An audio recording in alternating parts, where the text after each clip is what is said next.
안녕하세요 여러분, 저는 닭장 황승용입니다. 저는 지구 닦는 사람들 와이퍼스라는 친환경 단체의 대표를 맡고 있어요.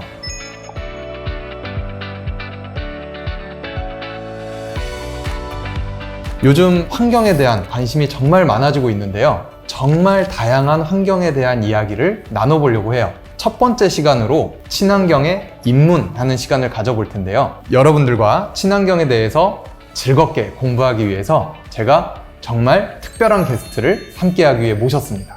줄리안, 자기 소개 좀 부탁드려도 될까요? 네, 안녕하세요. 봉조. 저는 벨기에에서 온 환경 사랑하는 줄리안 퀸타트입니다.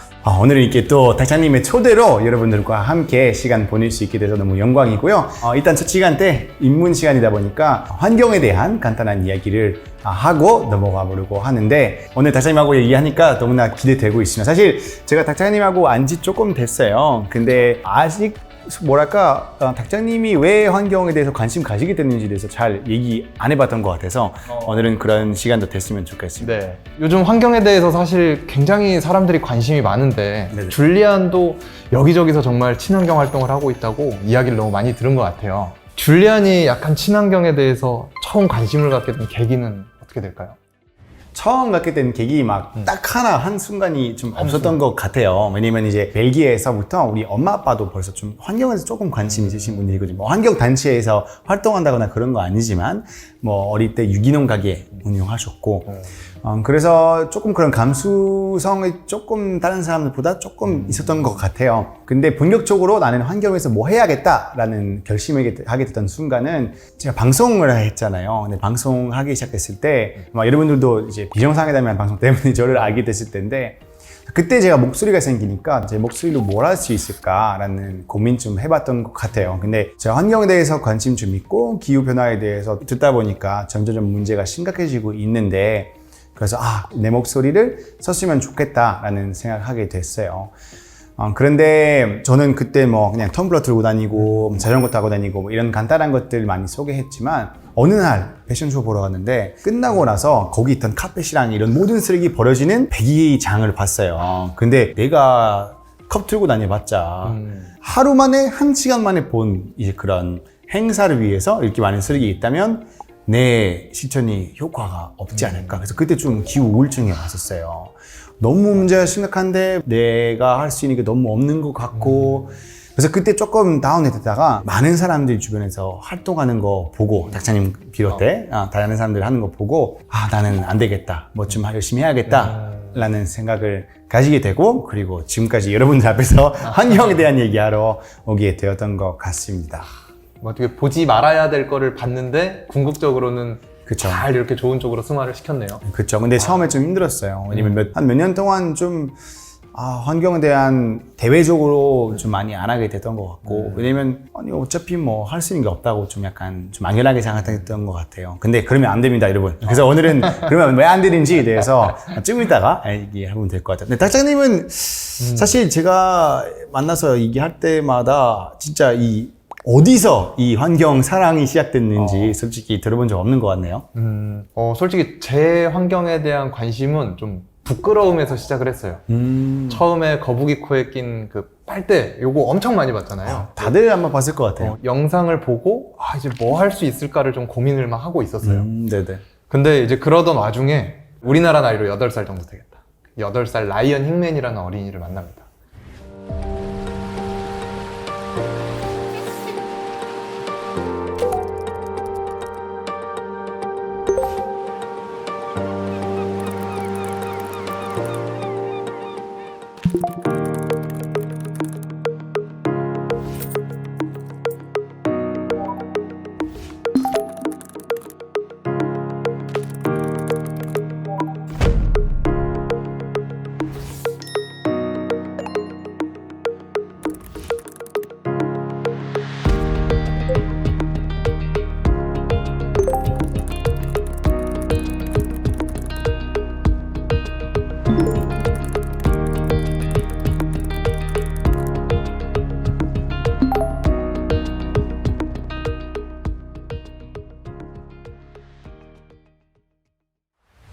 와, 그래서 이걸 봤는데 너무 창피한 거예요. 왜냐면 똑같이 그 거북이 코에 빨대 낀 영상을 봤잖아요.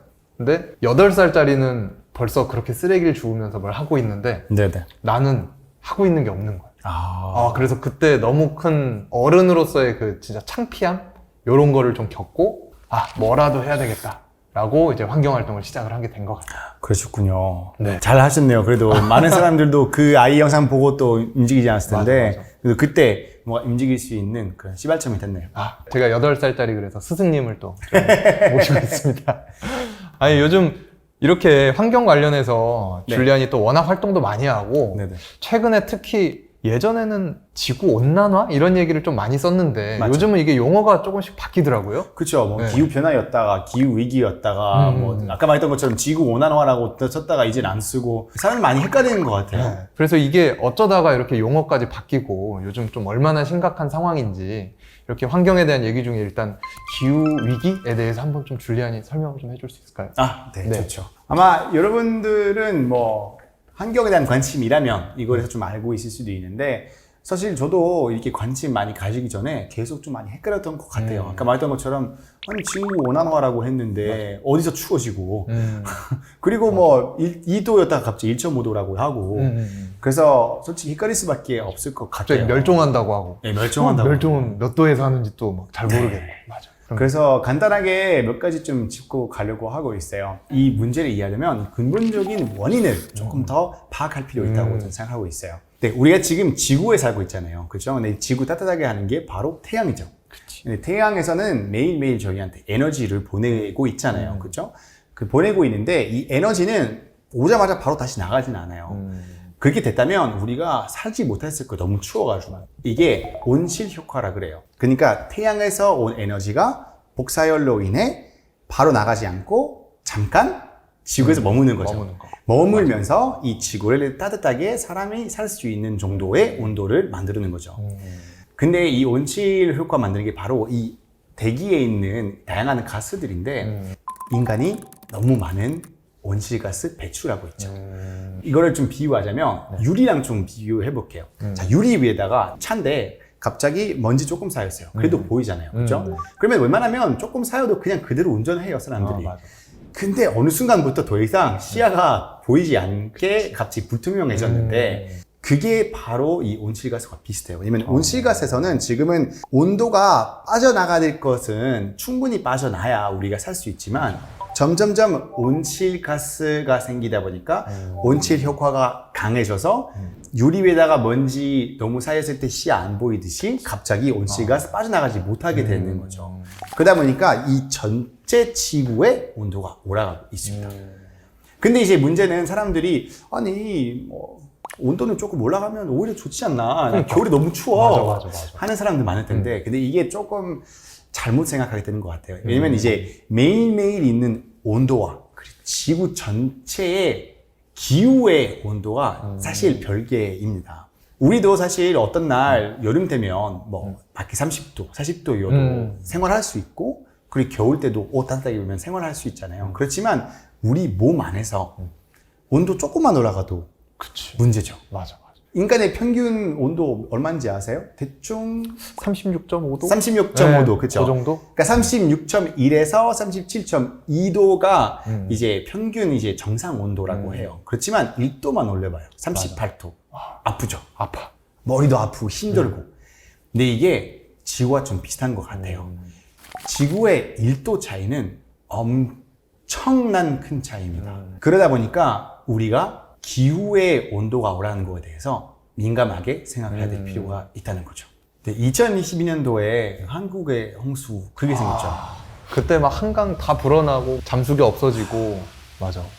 엄청 심했어요. 그때 피해도 엄청 컸죠. 그쵸. 막 사상자도 좀 있었고 저도 수해로 피해 입으신 분들 복구 봉사활동도 갔다 왔는데 네네.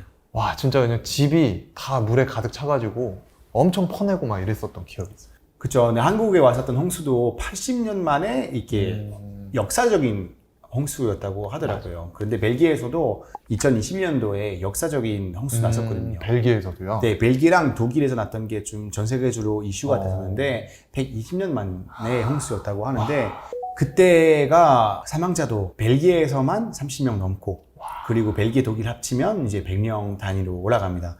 영상으로만 봤었거든요. 왜냐면 제가 벨기에 그 당시에는 없었기 때문에. 근데 한번 몸으로 느끼려고 벨기에에 다시 돌아갔을 때 그 피해 지역 이제 보러 갔거든요. 근데 거기 가보니까 집이 그냥 없어져 있고 전쟁터 같은 느낌이에요. 그냥 잠기는 게 아니라 물의 힘으로 거기 있던 집을 돌집인데도 다 부서졌던 것도 봤습니다. 그래서 거기 있던 사람하고 잠깐 인터뷰하면서 제가 조금 얘기 좀 했었거든요. 뭐 네네. 앞으로 계획에 대해서 어떻게 생각하는지 그리고 그때 어떻게 생각하는지. 근데 진짜 저한테 말하는 게 그냥 전쟁터 갔다 왔다라는 얘기가 인상 깊게 남았습니다. 사실 그렇게 집이 잠기면 당장 뭐 거처할 데도 없고 뭐 잘 수도 없고 뭐 불을 켤 수도 없고 그 와중에 비가 또 계속 내리고 있으면 뭐 어떻게 대처를 할 수도 없잖아요.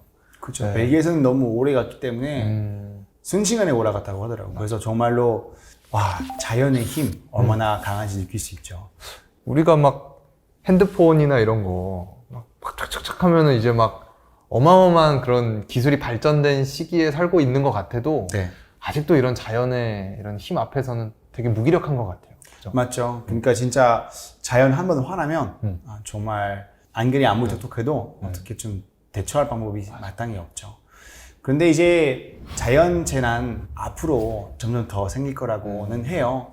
주기적으로 계속해서 생기는 건 아니지만 지구의 온도가 올라가고 기후 변화가 점점 심해지면서 앞으로 이런 자연 재난 피해가 더 많아질 수밖에 없다라는 얘기하고, 재난이 더 자주 일어나는 거예요. 맞아. 점점 더 잦아지게 되는 거예요. 그래서 기후가 변하니까 이런 문제 생겼는데 이런 문제들이 점점점 인간에게도 큰 피해 주기 때문에 기후 위기라는 단어 요새는 쓰고 있습니다. 왜냐면 이제 더 이상 변화만 아니라 인간에게 피해 주고 있는 정말 위기 상황이기 때문에 기후 위기라는 단어가 사용하게 됐습니다.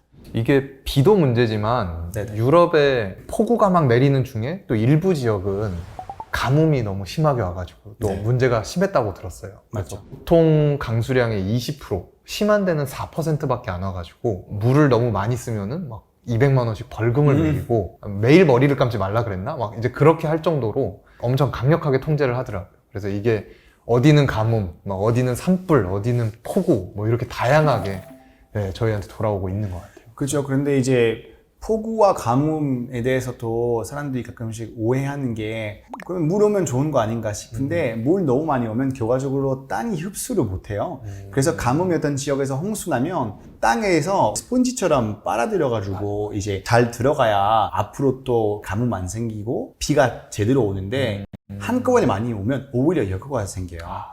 그래서 홍수는 결과적으로 또 가뭄을 불러요. 왜냐면 너무 많은 물이 한꺼번에 내리고 흡수를 못하기 때문에, 그렇게 되면 지하수에 있는 물 다시 리필, 그러니까 채워지지 못하고 그치. 거기서 물도 빠져나가지 못하고 그래서 계속해서 악화만 되는 악순환이 되는 거죠.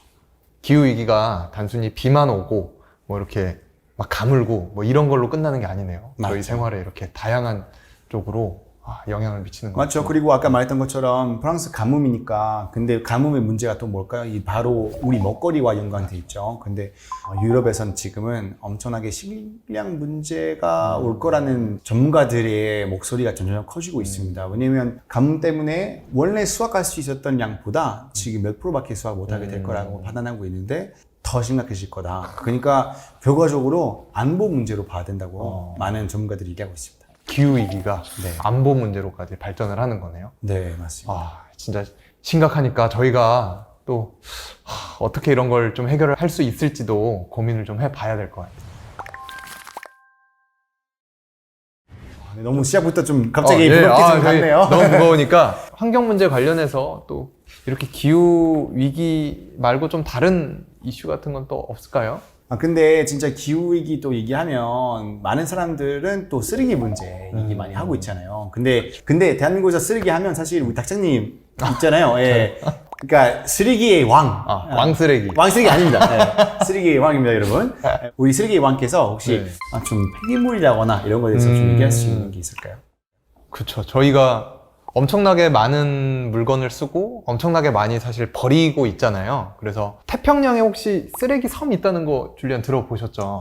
예. 그 Great Pacific Garbage Patch라고 GPG P 일 거예요. 저 영어로는 몰라요. 아, 그래요? 영어로는 모르는데. 네, 네. 예, 줄리안이 좋은 얘기를 해준 것 같습니다. 네. 네, Great Garbage Patch라고 알고 계시면 될 것 같고, 예전에 이 쓰레기 섬이 좀 작았대요. 그래도 한반도만한 크기 정도? 네. 2011년만 해도 그래도 한반도만한 사이즈였다는데, 네네. 이게 2018년 정도 되면서 대한민국의 한 15배 크기로 불어나게 됐대요. 그래서 그만큼 우리가 버리는 쓰레기가 점점 이렇게 환경으로 막 스며들고 있는 것 같아요.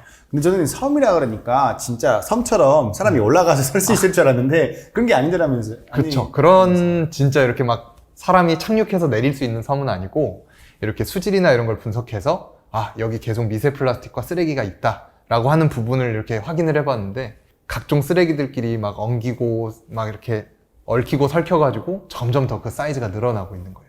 그러니까 이게 거기는 약간 바다가 여러 개 모이는 곳이다 보니까 그쵸, 맞아요. 그 안에서 모이는 거잖아요. 그죠? 맞아요. 그렇다 보니까 이게 결국은 바다에 살고 있는 무고한 생명들이 피해를 입고 있는 거죠. 예를 들면은 제주도에서 바다거북 한 마리를 방류를 했어요. 근데 11일 만에 죽은 채로 발견돼요. 왜요? 쓰레기를 너무 많이 먹어서. 갑자기 그 환경이 익숙하지 않아요. 그렇죠. 그랬구나. 그러니까 물고기는 사실 이게 플라스틱인지 먹인지 이게 구분을 잘 할 수가 없잖아요. 그쵸. 그러다 보니까 막 비닐도 먹고 플라스틱도 먹고 하다 보니까 결국은 죽은 바다거북을 해부해 봤는데 그 안에서 각종 쓰레기들이 막 이렇게 나온다고 합니다. 네. 뭐 그거뿐만이 아니라 막 해변에 이렇게 쓰레기 한 번씩 주우러 가면 이게 탁 와닿아요. 왜냐면 그 스티로폼 알갱이들이 막 쪼개져가지고 네네네. 해변에 이렇게 쫙 깔려 있는데, 이거는 주울 수가 없어요. 흙 알갱이랑 스티로폼 알갱이가 그냥 너무 조화롭게 막 섞여 있어가지고, 그래서 그 스티로폼을 다 주우려면은 흙도 다 퍼서 담아야 돼요. 그래서 그런 걸 좀 보면 우리가 버린 미세 플라스틱 폐기물을 해양 생물이 먹을 수밖에 없고, 또 저희는 그 해양 생물을 먹잖아요. 그럼 결국은 인간한테 다 돌아올 수밖에 없구나 라는 게 느껴지더라고요. 그러니까 인간이 그렇게 플라스틱 많이 먹는다는 얘기가 있던데요. 맞아요. 그래갖고 뭐 일주일이면 신용카드 한 장 정도 섭취를 한다 그러는데, 네. 처음에는 저도 에이 했거든요. 근데 이게 해변을 몇 번 가서 이렇게 줍다 보면은 안 먹을 수가 없겠구나 라고 이렇게 받아들이게 돼요. 심지어 뭐 나는 물고기도 안 먹으니까 괜찮아 이렇게 얘기하는 사람들도 있을 거예요. 근데 소금에도 포함이 돼 있거든요. 나트륨을 안 먹는 사람은 또 없으니까. 그쵸. 네, 조금씩은 다 먹는다고. 그만큼 우리 일상에서 녹아들었네요. 그쵸. 이제 저희가 뭐 이렇게 먹고 마시고 심지어 공기 중에까지 부유하는 미세 플라스틱들이 돌아다니고 있어요. 네. 심지어 제가 2020년 기사 보고 되게 충격을 받았었거든요. 네네. 이탈리아에서 연구했던 결과인데, 건강하게 이렇게 출산을 마친 산모 4명의 태반을 조사를 했어요. 근데 태반에서도 4명 중에 3명은 플라스틱이 발견이 된 거예요. 태반에. 태반에? 네. 그러더니 이제 2021년에는 태반이 아닌 그 태아가 처음으로 배출한 태변에도, 그러니까 이미 태반에는 발견이 됐었는데 이게 태아한테도 당연히 들어가서 태아의 소화기를 거쳐서 이미 배출까지 되는 거예요. 그러니까 우리의 몸속에는 미세 플라스틱들이 돌아다니고 있는 거죠. 플라스틱 세상이네요, 진짜. 플라스틱 세상이에요. 이제 플라스틱 인간이에요. 왜냐면 아이들이 이제 신생아들은 태어나면서부터 플라스틱을 갖고 태어나기 때문에 당연히 인간의 혈액에도 플라스틱이 있다는 것도 발견이 됐어요. 태아가 뭘 잘못도 없는데 갓 태어나서 벌써부터 그렇게 피 안에서 플라스틱이 있다는 것 자체 들어보니까 막 너무 작으니까 이게 이제 돌고 돌아서 막 세포벽으로도 흡수가 되고 결국은 혈액에도 있고 결국은 죄 없는 태아들한테도 가는 거예요. 그래서 이런 미세 플라스틱을 결국 저희가 섭취를 안 하려면 최대한 덜 쓰는 것도 고민은 해봐야 되겠다.